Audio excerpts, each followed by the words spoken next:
Hi, my name's Ken Fisher and welcome to my video on Introduction to Masking. Well, masking, what is it all about? Well, first let's have a look at erase. Now if we select the eraser tool and I want to erase this sky to say put a more interesting sky behind it. So what I'm going to do is I'm going to erase these pixels. Now because I'm on a background layer at the moment, it won't let me erase. If I just show you, if I click and drag, it'll erase to the background colour, which in this case is white, but it will not let me erase to transparency on a background. So first thing I'm going to do is get rid of this padlock. I'll drag that over the bin, gone. Now the eraser tool will work and I can erase all these pixels. Now, I'm not going to do this accurate because it's just for demonstration. So there we go. So we've erased them pixels. We could now drop another sky in behind this layer and we're cooking with gas. But those pixels now on this layer have been erased. They've been thrown away. It's like we've got a pair of scissors and cut round this photograph and thrown the top of the photograph away. We can't get them back. And it doesn't matter what format we save this as. If we save it as a JPEG, as a TIFF, as a PSD, those pixels are history. So what can we do to work a little bit cleverer so that we can reverse this if we ever did need to? Well, that's where masking comes in. So let's have a quick look at what a mask is. Well, here we go. Here we've got a document that's got two layers. We've got a bottom layer and a background, which is an image of Clifford's Tower in York. And we've got a top layer in which the whole of the layer is covered with yellow. So if I turn that off, you can see that we've got a complete image of Clifford's Tower, or we've got this layer with yellow on. But if you look at the image, there's obviously something wrong. There's obviously a hole in the middle where we can see through to the image below. And that's the action of the mask that's next to it. And on this mask, we paint in with black or with white. Important to know when your mask is active.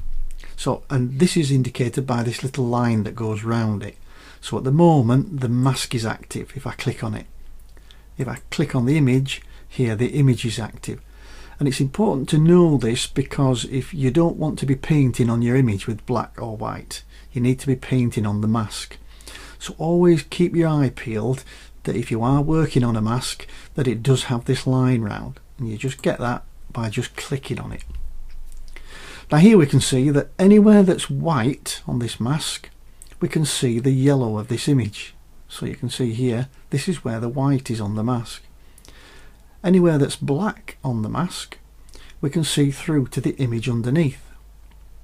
So black is like revealing the pixels underneath, and white is hiding the pixels. So basically, if we went and got black as my foreground colour and I selected a paintbrush, I could paint in here and it would start revealing more of the image below because I'm painting with black.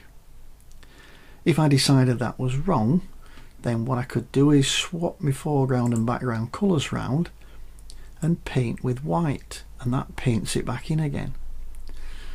So you can see how powerful this is. Masking actually is completely reversible, and this layer is actually saved with the document.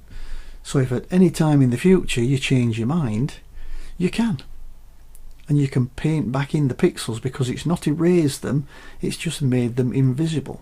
So these yellow pixels in this middle part are still there, but the effect of the mask is just hiding them.